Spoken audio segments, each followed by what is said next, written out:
بسم اللہ الرحمن الرحیم۔ پروگرام کے دروس کو سننے کے لیے ہمارے یوٹیوب چینل الاحسان میڈیا سینٹر کو سبسکرائب کریں اور گھنٹی کے نشان پر کلک کریں تاکہ نئے دروس کے متعلق آپ کو بروقت اطلاع ہو سکے۔ شکریہ۔ السلام علیکم ورحمۃ اللہ وبرکاتہ۔ الحمدللہ والصلاة والسلام علی رسول اللہ وبعد۔ سیدنا انس رضی اللہ تعالی عنہ بیان کرتے ہیں، ایک دیہاتی رسول اللہ صلی اللہ علیہ وسلم کی خدمت میں حاضر ہوا اور اس نے کہا کہ اللہ کے رسول، مجھے بھلائی کے کلمات سکھا دیجیے۔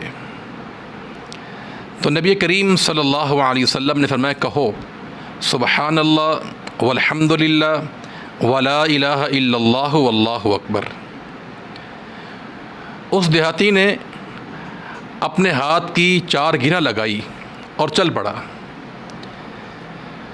کچھ سوچنے کے بعد دوبارہ واپس آیا تو نبی کریم صلی اللہ علیہ وسلم نے فرمایا کہ یہ غریب کسی سوچ میں پڑ گیا ہے۔ وہ دیہاتی اللہ کے پیغمبر کے پاس آیا اور کہا، اللہ کے پیغمبر، آپ نے جو کلمات مجھے سکھائے ہیں، سبحان اللہ، الحمدللہ، ولا الہ الا اللہ واللہ اکبر، یہ کلمات تو اللہ تعالیٰ کے لیے ہیں، ان میں میرے لیے کیا ہے؟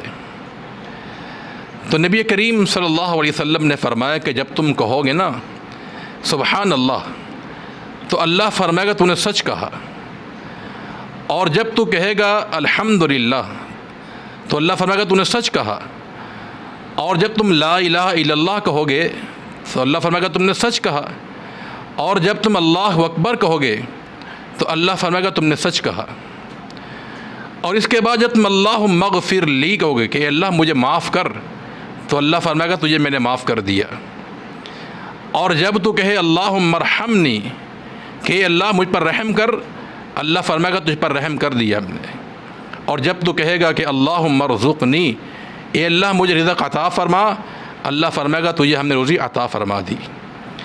جب اعرابی نے یہ بات سنی تو اپنے ہاتھ کی 7 گرہ لگائی اور چل پڑا۔ اس حدیث سے بات معلوم ہوتی کہ یہ 7 کلمات بھلائی کے کلمات ہیں، سبحان اللہ والحمدللہ ولا الہ الا اللہ واللہ اکبر، یہ 4 کلمات بھلائی کلمات ہیں، اللہ تعالیٰ کے لیے ہیں، اور اللہم اغفر لی وارحمنی وارزقنی، یہ ٹوٹل 7 کلمات ہیں جو بھلائی پر مبنی ہیں۔ اللہ تعالیٰ ہمیں ان پر عمل کی توفیق عطا فرما دے۔ السلام علیکم ورحمۃ اللہ وبرکاتہ۔